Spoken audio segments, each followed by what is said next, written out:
Uma marca que tinha que dar certo com R$ 1.200, que faturou ano passado 4 bilhões de reais, é nada mais nada menos que uma das marcas mais queridinhas do Brasil. Chega de falar de tragédia nesse canal, hoje a gente vai falar da história impressionante da Farm. Mas antes, deixa eu me apresentar, eu sou Mariana Quintas e aqui vocês já sabem, a gente fala sobre fofoca, sobre todo o cenário, universo da moda e histórias que, se depender desse canal, elas nunca serão esquecidas. Para começar com a história da Farm, que eu estou até vestida a caráter, porque é uma marca que eu amo muito, eu preciso contar a história dos fundadores da Farm, né? Marcas são pessoas, e eu vou falar sobre o Marcelo e a Kátia. O Marcelo começou sua carreira, na verdade, se formando em engenharia no Rio de Janeiro. Ele trabalhou em uma refinaria de petróleo, depois numa usina termoelétrica, e aí pintou um concurso para ele trabalhar na Petrobras.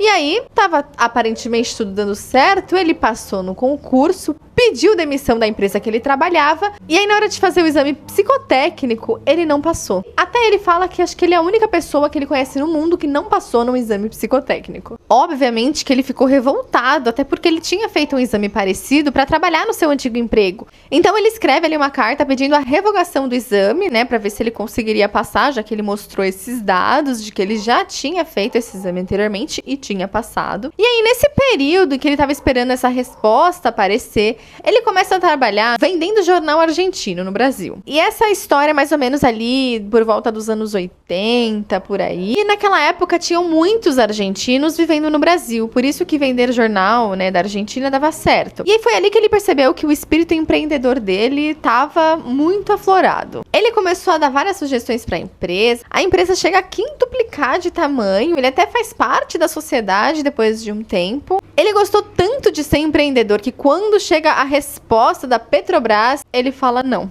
E aí, em paralelo, a Kátia, também fundadora da Farm, na época, ela era mais nova que o Marcelo e ela estava fazendo o teste vocacional. E ela faz o teste e dá que ela se daria bem com moda e contabilidade. Porém, naquela época, não era tão comum ter faculdades de moda, né? Normalmente você trabalhava e você aprendia a ser estilista com uma marca própria ou trabalhando em uma confecção.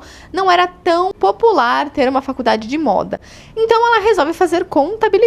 Ela se forma na UFRJ e começa a trabalhar numa das Big Four, uma empresa grande da época. E aí, quando chega a época do pré-real, que é mais ou menos 1994, por ali, né? Tava começando a introduzir o real, então é uma época chamada de pré-real. Muitos argentinos começaram a sair do Brasil. Era como se eles tivessem que pagar agora as coisas em dólar, então não valia tanto a pena. Então muitos argentinos começam a sair do Brasil e aquela coisa de vender jornal argentino, ele percebeu que a empresa ia falir. E a Kátia, que era amiga do Marcelo, vê ele falando sobre isso. E ela, na Big Four que ela trabalhava, era uma das melhores vendedoras da empresa. É aí que ela resolve propor pra ele, por que a gente não cria uma marca de roupa, né? Uma marca de moda, trabalha com moda. Ele resolve, então, aceitar o desafio e eles abriram uma filial de uma marca famosa de São Paulo, chamada Mercearia. Não deu muito certo. Eles praticamente abriram a marca errada, com o público errado no Rio de Janeiro, no shopping errado.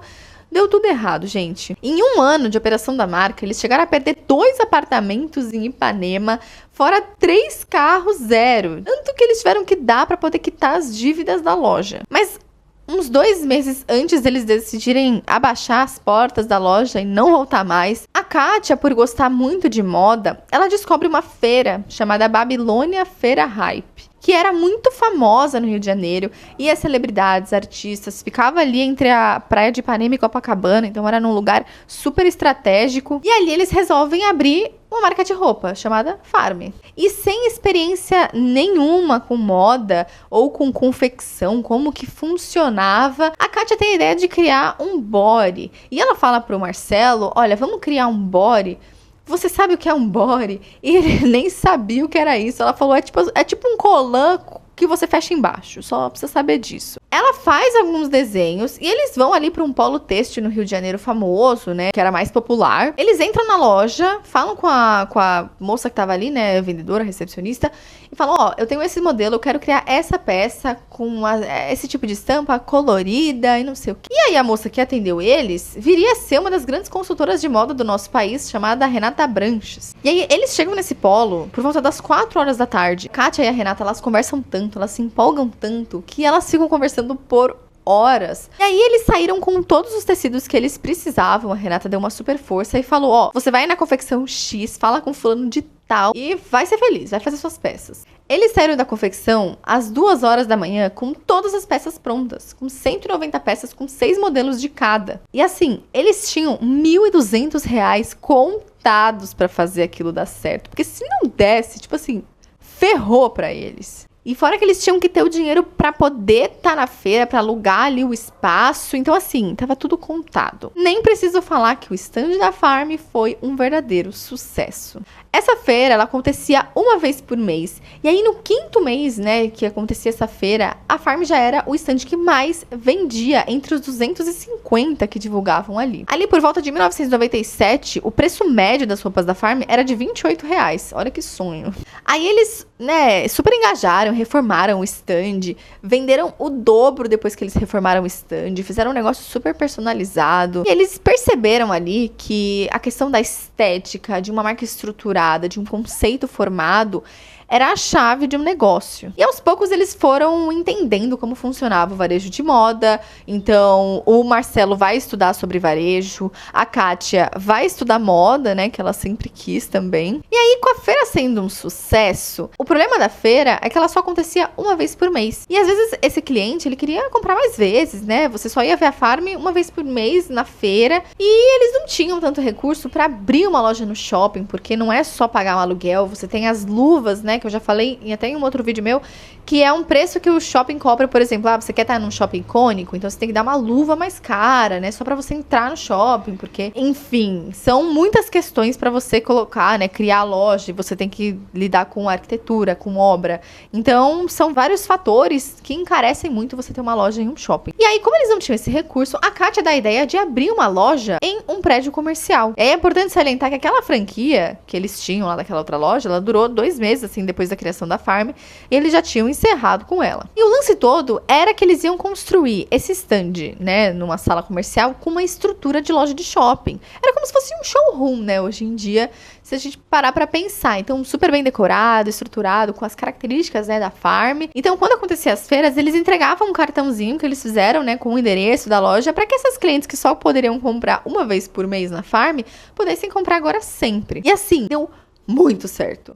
Só que assim, deu tão certo, que fazia fila de 30 metros pra subirem no elevador, porque acho que ficava assim, não lembro o andar, mas tipo, no 17º andar, assim, da prédio comercial. Então, você imagina, na hora do almoço, que ainda saía as pessoas ali dos outros prédios, juntava uma fila pra entrar na Farm, que assim, por mais que o síndico fosse super gente boa, as pessoas que tinham salas alugadas ficavam assim, pé da vida, porque falavam, meu, não é possível que esse povo da Farm tá achando que é farofa, né? Vai deixar aí o povo congestionando os elevadores do prédio. Bom, então depois de 2 anos aí com essa operação, eles conseguem juntar um dinheiro, abrem mais uma loja, e essa loja ficava em Ipanema, em um prédio que já era conhecido por ter lojas, por isso que não foi tão, o rebuliço não foi tão grande. E aí a Farm decolou. Mas muita gente não sabe que a Farm quase faliu 2 vezes. E a primeira falência, assim, quase falência da Farm, foi em dezembro de 2001. E a Farm já era, assim, uma marca super renomada. A marca já tava bombando, tinham novos funcionários, não era só mais a Kátia e o Marcelo. Eles montaram um planejamento que, assim, eles foram comprando tanto, eles foram produzindo tanto, que eles acabaram se desregulando de uma forma. E aí, quando, né, chegou o final do ano e você faz todo o planejamento, né, pra dezembro, janeiro, fevereiro. E janeiro e fevereiro são meses que as vendas, normalmente no varejo, elas são mais baixas, né, depois do Natal, assim. Ele falou, tá, pra gente conseguir, né, fechar as coisas no verde, né, não no vermelho, eu preciso ter um estoque mais ou menos de 15 mil peças. Porém, quando ele olhou o estoque e ele começou a contar, e ele contou as primeiras 5 mil peças, ele falou, Jesus, tem muito mais de 15 mil. Quando ele terminou de contar, o Marcelo tinha 45 mil peças no estoque parado. Pra quem não sabe, estoque parado, o estoque é conhecido como capital de giro. Porque, querendo ou não, é um dinheiro que você tem, só que não é dinheiro, é em produto. E a cadeia, né, de vender o produto é muito grande, porque assim, até você chegar com o produto na loja, até ele chegar no consumidor e ele comprar, passou por muita coisa, você já fez muito investimento. E aí assim, você tem planejando um estoque de 15 mil e ter 45, olha o tanto de dinheiro parado que você tem. Então assim, além de ser mais risco, quanto mais parado ele tá, menos ele gira. Pessoas que trabalham com varejo entendem que o negócio é pesado. O Marcelo, fazendo a conta, ele ficou tão desesperado que ele teve, assim, quase um mal súbito e ele foi parar no hospital. Ele perdeu, a pressão caiu e ele foi parar no hospital porque ele falou assim, meu Deus, ferrou. E aí eles resolveram apostar no tudo ou nada. Fala assim, calma, vamos tentar desafogar esse estoque, vamos abrir mais uma loja. Eles acham um espaço em Búzios, super estratégico, eles montam com aquele VM perfeito da Farm. E assim, a sorte tava de olho neles, porque eles conseguiram vender quase ali a maioria do estoque. Foi um sucesso a loja. E assim, era uma loja gigante, assim, com um super VM. Então, graças a Deus, deu tudo certo. Senão a gente só iria ouvir essa história e falar da desgraça que foi. Já a segunda falência foi em 2008. E nessa época também eles estavam bombando de vender. A Farm estava assim no top 1 de marcas do Brasil. E aí na época eles estavam expandindo. Eles construíram na época uma obra faraônica de uma loja, que assim, o que era pra dar 2 milhões, deu tipo 9 milhões. Além disso, foi nessa época que eles criaram a Fábula, que é como se fosse uma linha infantil da Farm, então mais esse investimento. E aí eles tiveram alguns tipos de problemas com gestão que acabaram dando alguns prejuízos. O problema é que juntou todos esses 3 problemas, que eram assim, relativamente pequenos problemas, e virou um problemaço, porque assim, uma dívida que tava ali em torno de 2 milhões, foi pra 20 milhões. E aí, pro Marcelo não se desesperar, ele falou, calma, vou fazer um planejamento, eu vou entrar em contato com os bancos pra conseguir, talvez, estender as dívidas. Só que o que acontece, gente? 2008 teve aquela crise dos bancos, principalmente, e aí vários bancos quebraram, então assim, nenhum deles estava arriscando em fazer esse tipo de negócio, assim, com dívidas. E aí ele se desesperou mais ainda. Em 2009 foi um ano bem difícil pra Farm. Foi aí que eles perceberam que eles precisavam de um sócio pra cuidar do financeiro, porque a Kátia era muito boa em questões de marketing, de merchandising, o Marcelo com questão comercial, de vendas, mas não tinha alguém realmente focado no financeiro. E é aí que entra a grande parceria da Farm com a Animale, e eles vendem uma parte da Farm pro Roberto e falam assim, ó, agora, se você quiser comprar toda a parte financeira, eu entrego na sua mão. Faz o que você quiser, você é bom.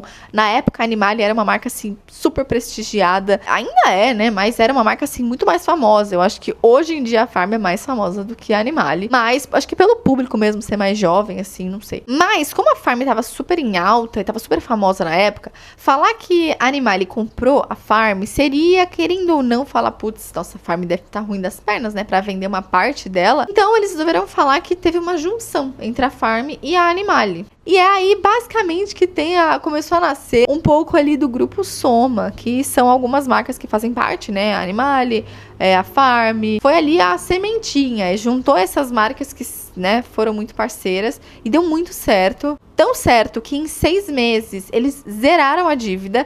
Os outros 6, eles abriram mais 10 lojas. Hoje em dia, a Farm tem mais de 130 lojas. E na época, né, quando eles começaram a pensar em estar em shoppings, eles não tinham dinheiro para estar em shopping, só que era uma marca tão desejada que os shoppings quase que pagaram para ter a Farm lá. Eles falaram assim, ó, acho que 80 lojas dessas 130, eles não precisaram arcar com quase nada de obra. Tipo, o shopping bancou a obra para poder ter a Farm lá com eles. É uma marca que provavelmente dá muito retorno pro shopping. E aí, em 2014, né, oficializado a criação do Grupo Soma, como essas marcas que eu falei. Eu acho, assim, que por uma inquietude do Marcelo e da Kátia e do próprio Roberto de não entrarem numa zona de conforto, tipo, beleza, cara, a Farm tá bombando, agora você pode descansar. Eu acho que eles conseguiram, assim, fazer com que a Farm chegasse em níveis que aparentemente eram até inimagináveis, uma marca brasileira conseguir chegar. Então, em 2018, começa a famosa internacionalização da Farm. E aí, eles criam a Farm Global. Eles perceberam que não tinham marcas do vestuário brasileiro, assim, tão presentes lá fora.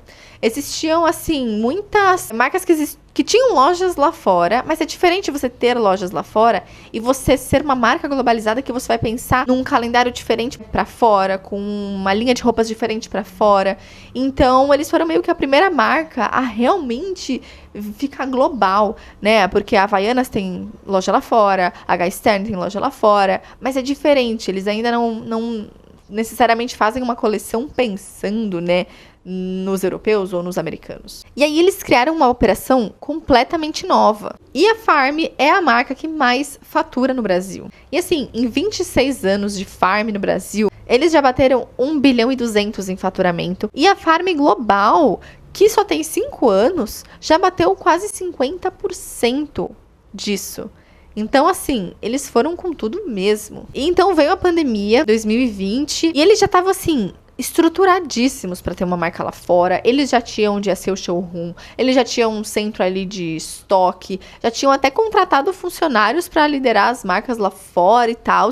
Com a pandemia, eles tiveram que realmente dar um passo para trás. E eles, assim, sem dó nem piedade, fecharam tudo. Fecharam o showroom, deram de volta lá o galpão para estoque, demitiram os funcionários que precisavam demitir e focaram muito no e-commerce. E aí eles foram espertos e mandaram algumas peças, né, que estavam lá, para alguns stylists que tinham showrooms ali, né, nos Estados Unidos, principalmente em Nova York e em Los Angeles.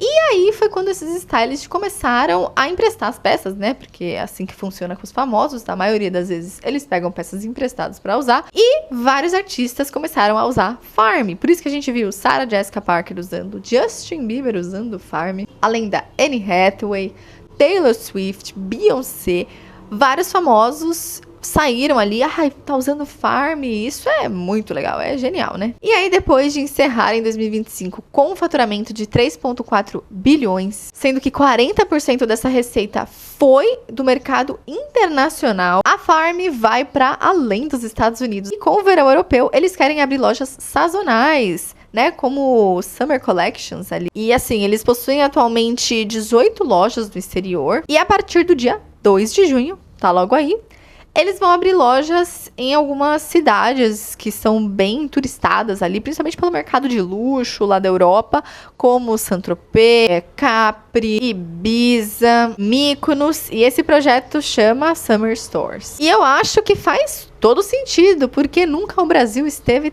com uma alta tão grande, né, nesse mundo, né? Nunca foi tão legal ser brasileira no mundo quanto agora. E eu acho que a Farm, ela carrega tudo aquilo, né? Ser brasileiro, ser carioca, que é aquele estilão que os gringos amam, né?